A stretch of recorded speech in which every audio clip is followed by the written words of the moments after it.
अस्सलाम वालेकुम स्टूडेंट्स, कैसे हैं आप लोग। उम्मीद है कि आप लोग बिल्कुल ठीक ठाक होंगे।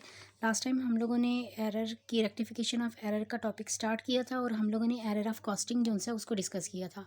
आज मैं आपको उसकी मज़ीद कुछ एरर्स के बारे में बताऊंगी और उसकी एक्सप्लेनेशन भी हम लोग देखेंगे कि कौन से एरर को किस तरह से करेक्ट किया जाता है। सबसे पहले एरर ऑफ कॉस्टिंग ये हम लोग डिस्कस कर चुके हैं। डबल पोस्टिंग का मतलब ये होता है कि आप लोग लेजर के अंदर एक अमाउंट को लिखने के बजाय डबल लिख देते हो। इसकी मोस्टली स्टेटमेंट हो यही आती है। मैं यहाँ पर एग्जांपल ले रही हूँ कि सैलरीज ₹100 पोस्टेड ट्वाइसली या रेंट ट्वाइसली रिकॉर्डेड, ये भी मेंशन किया जा सकता है। तो इसका मतलब क्या हुआ कि जब आप लेजर प्रिपेयर कर रहे हो सैलरीज़ का, तो उसके अंदर आप सैलरी एक्सपेंस मेंशन कर रहे हो 1000 रुपीज़, एक दफ़ा भी लिख दिया फिर दूसरी दफ़ा भी लिख दिया, यानी कि आपने ट्वाइसली रिकॉर्डिंग कर दी। तो इसको करेक्ट करने के लिए आप क्या करोगे, सैलरीज़ का अकाउंट एक दफ़ा क्रेडिट कर दोगे विद 1000 रुपीज़। तो इसकी जो रेक्टिफाइंग एंट्री पास की जाती है that is known as suspense account to salaries account. आपने ये देखना होता है कि जो जिस अकाउंट में मिस्टेक आपको बता रहा है कि ये या फिर डबल रिकॉर्डिंग बता रहा है, उसमें उसकी आपने नेचर चेक करनी होती है। सैलरीज अब डेफिनेटली हमारा ये एक एक्सपेंस अकाउंट है और एक्सपेंस अकाउंट की नेचर डेबिट होती है। तो आपने इसकी एक साइड डेबिट को उठा के रेक्टिफाई करने के लिए सैलरीज के अकाउंट को क्रेडिट करोगे विद 1000 रुपीज़ सिंगल अमाउंट से। तो फिर आप लोगों की ये एरर जो सा हुआ था डन था डबल रिकॉर्डिंग वाला, वो कंपनसेट हो जाएगा। उसके बाद आपके पास ओमिशन ऑफ पोस्टिंग है कि आप किसी भी एंट्री को पोस्ट करना ही भूल गए, आपने उसकी रिकॉर्डिंग ही नहीं की इनटू लेजर अकाउंट। तो आप क्या करोगे कि अगर मैं यहाँ पर लिखती हूँ, एग्जांपल देती हूँ, रेंट ₹100 वाज नॉट पोस्टेड। तो इसमें आपने क्या करना है कि रेंट अकाउंट जो फिर से आपका एक ये एक्सपेंस अकाउंट है, तो इस एक्सपेंस अकाउंट को आपने डेबिट साइड पे मेंशन ही नहीं किया। तो इसमें क्या करेंगे, रेंट अकाउंट को आप करोगे डेबिट साइड पे और सस्पेंस अकाउंट आप लोग क्रेडिट साइड पे मेंशन कर दोगे। यानी कि आपने जब रेंट का लेजर प्रिपेयर कर रहे थे तो रेंट में डेबिट साइड पे आपने कोई भी एंट्री पास ही नहीं की थी, कोई भी अमाउंट मेंशन ही नहीं की थी। तो इसको अब आप करेक्ट करने के लिए, रेक्टिफाई करने के लिए क्या करोगे, रेंट अकाउंट को डेबिट करोगे विद ओरिजिनल अमाउंट जो कि आनी चाहिए। इसी तरीके से अगर मैं एग्जांपल लेती हूँ किसी इनकम वाले अकाउंट की, जैसे कमीशन रिसीव्ड, आप लिख सकते हो commission received 50 rupees was not posted. तो इसको आप रेक्टिफाई करने के लिए क्या करेंगे कि कमीशन अकाउंट की नेचर क्या है, रिसीव्ड है ना, दैट इज़ योर इनकम, और इनकम की नेचर क्रेडिट होती है। आप क्या करेंगे, सस्पेंस अकाउंट जनरेट कर लेंगे ऑन डेबिट साइड और कमीशन अकाउंट या कमीशन रिसीव्ड अकाउंट आप लोग लिख दोगे क्रेडिट साइड पे, क्योंकि ये इसमें रिकॉर्डिंग ही नहीं हुई थी। तो अब आप ओरिजिनल प्लेस पे जहाँ ये कमीशन आना चाहिए उसी पे इसकी रिकॉर्डिंग कर लोगे। This is the complete rectifying entry for omission of posting. उसके बाद एरर ऑफ ओमिशन की आप ओमिट कर गए, आप भूल ही गए कोई भी एंट्री को रिकॉर्ड करने से ही ओमिट कर देना, यानी कि कम्प्लीटली ओमिशन नहीं, मुकम्मल तौर पे आप भूल गए उस एंट्री को पास करना। Passing of entry in journal, pass करना इन जर्नल। इसमें क्या लिखा जाता है कि आप लोगों के पास जो ट्रांजैक्शन होती है रेक्टिफाई करने के लिए, उसमें ये लिखा जाता है कि आप लोगों ने कोई भी ट्रांजैक्शन, जैसे कह लो कि wages paid ₹500 was not passed, या फिर आप लिख सकते हो कि sale to mister Ali was for ₹15,000 was not passed। तो इसका मतलब है कि कंप्लीट आपने एंट्री ही पास नहीं किया। तो ये जो सेल वाली एंट्री है, इसकी मैं जर्नल एंट्री अगर आप लोगों को अंडरस्टैंड करवाऊँ, तो जो मेन जर्नल एंट्री बनती है, mister Ali account debit side पे आ जाएगा और सेल अकाउंट आपका क्रेडिट साइड पे आ जाएगा।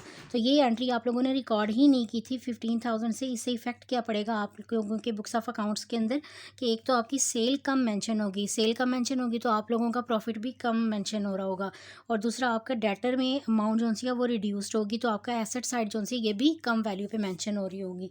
तो इस मिस्टेक को आप लोग कह सकते हो एरर ऑफ ओमिशन, यानी कि आप कंप्लीटली रिकॉर्ड करना ही भूल गए। उसके बाद है रॉन्ग पोस्टिंग। आपने करेक्ट पोस्टिंग करने के बजाय रॉन्ग पोस्टिंग कर दी। हाँ जी, ये जो रॉन्ग पोस्टिंग वाला कॉन्सेप्ट है इसके अकॉर्डिंग क्या है कि आप लोगों ने एक एंट्री की थी, जैसे मैं एग्जांपल देती हूँ कि आप लोगों ने सेल की थी, sale to mister Suhail for 1,000 rupees was wrongly credited to his account। अब इस ट्रांजैक्शन के अकॉर्डिंग ये जो हीज़ लिखा हुआ दैट्स मीन द पर्सन, ये जो मिस्टर सुहेल इस एंट्री में नेम आ रहा है, मेन इसकी एंट्री जो करेक्ट एंट्री होनी चाहिए थी that was mister Suhail account to sales account. लेकिन ये एंट्री पास कैसे कर दी गई,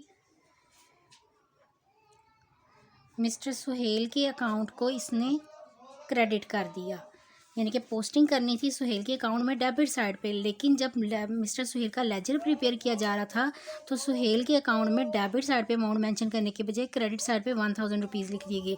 तो इसे बोला जाता है रॉन्ग पोस्टिंग।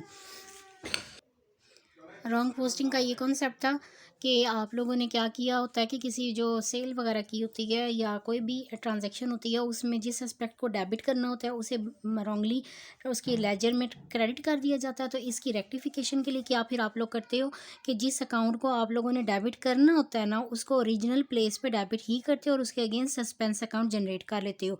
अगर तो ये बोला जाए कि सिर्फ सिंगल एस्पेक्ट में मिस्टेक है तो फिर सेकेंड एस्पेक्ट आपका सस्पेंस अकाउंट हमेशा जनरेट होगा।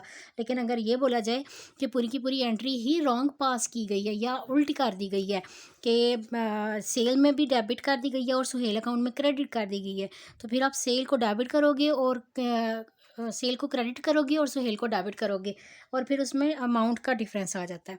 नेक्स्ट आप लोगों के पास जो एरर आता है वो that is the error in transferring from ledger to trial balance, कि आपके पास लेजर का बैलेंस तो ठीक होता है लेकिन जब आप उसे ट्रायल बैलेंस में ट्रांसफ़र करने लगते हो तो रॉन्ग साइड पे कर देते हो, या तो आप डेबिट साइड को आप बाय मिस्टेक क्रेडिट साइड पे मेंशन कर देते हो या क्रेडिट वाली अमाउंट को डेबिट पे मेंशन कर देते हो। तो उसकी भी रेक्टिफिकेशन जो सी है वो आपने उसके रूल के अकॉर्डिंग फिर कर देनी होती है। Recording of ledger balance twice in trial balance, अगर आप 2 दफ़ा एक लेजर का बैलेंस जो सा वो ट्रायल बैलेंस में शिफ्ट कर दोगे तो उससे भी आपके ट्रायल बैलेंस के टोटल पे इफेक्ट पड़ेगा और उससे आपका ट्रायल बैलेंस की एक साइड एक्सीड कर जाएगी as compare to your second side. तो इसकी भी कंपनसेशन क्या होती है, फिर ऐसे आप लोगों ने जिस अकाउंट को ट्राइसली रिकॉर्ड किया जाता है उसको एक दफ़ा उसके अपोजिट साइड पे चार्ज कर देते हो और सस्पेंस अकाउंट को क्रेडिट कर देते हो। एरर ऑफ प्रिंसिपल, यानी कि इसमें रूल्स एंड रेगुलेशन को ही मिस्टेक कर दी जाती है। जिस अकाउंट को डेबिट करना होता है उसे आप क्रेडिट कर देते हो और जिसे आपने क्रेडिट करना होता है उसे आप डेबिट कर देते हो। ये भी हम लोग इसकी एक मैं छोटी सी एग्जांपल के साथ आप लोगों को अंडरस्टैंडिंग दे रही हूँ कि इसमें आप लोगों ने क्या करना होता है।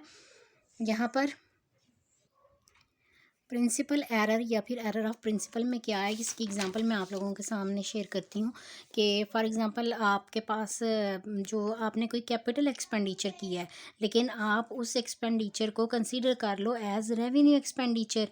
इसकी बेस्ट एग्जांपल क्या है कि आपके पास मैं ट्रांजेक्शन लिख रही हूँ परचेज मशीनरी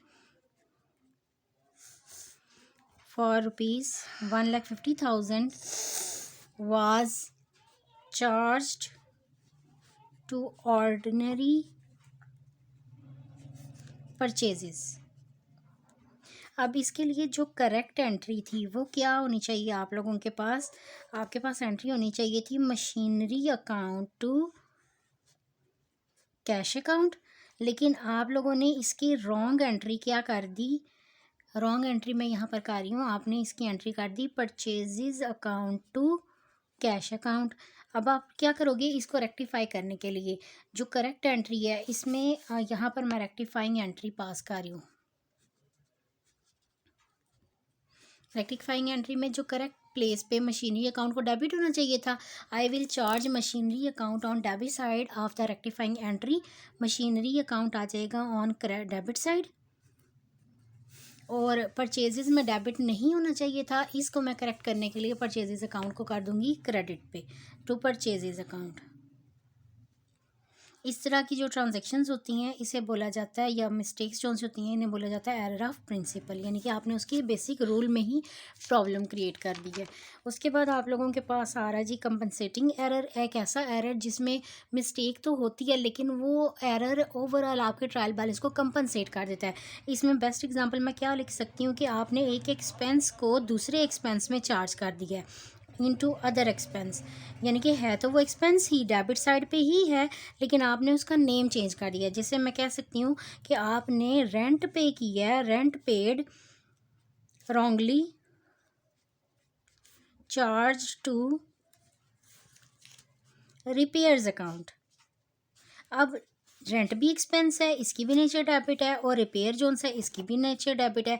इससे ओवरऑल आपका कोई फ़र्क तो नहीं पड़ेगा, कंपनसेशन तो हो जाएगी, आपका ट्रायल बैलेंस इक्वल ही निकलेगा, लेकिन आपने उसके अकाउंट में मिस्टेक कर दी है। तो ऐसे एरर्स को बोला जाता है कंपनसेटिंग एरर, जो कि एक दूसरे को एंड पे रिजल्ट में कंपनसेट कर देते हैं। तो इस तरह की मिस्टेक जो सी है इसको रेक्टिफाई करने के लिए फिर आप क्या करते हो, रिपेयर जो ओरिजिनल अकाउंट था उसको आपने डेबिट किया हुआ है बाय मिस्टेक, इसकी रेक्टिफाइंग करने के लिए आपने रिपेयर अकाउंट को अब करना है क्रेडिट साइड पे, और जिस अकाउंट में रिकॉर्डिंग नहीं हुई that is the rent account, तो फिर आपने रेंट अकाउंट में से डेबिट कर देना है। तो ये आपकी रेक्टिफाइंग एंट्री पास हो जाती है। तो ये आप लोगों का फुल फ्लैज इसका कॉन्सेप्ट क्लियर हो चुका है बेटा, इंशाल्लाह आप लोगों को समझ आ गई होगी। इंशाल्लाह आप लोगों से नेक्स्ट टॉपिक में अब मुलाकात होगी, तब तक अल्लाह हाफिज़।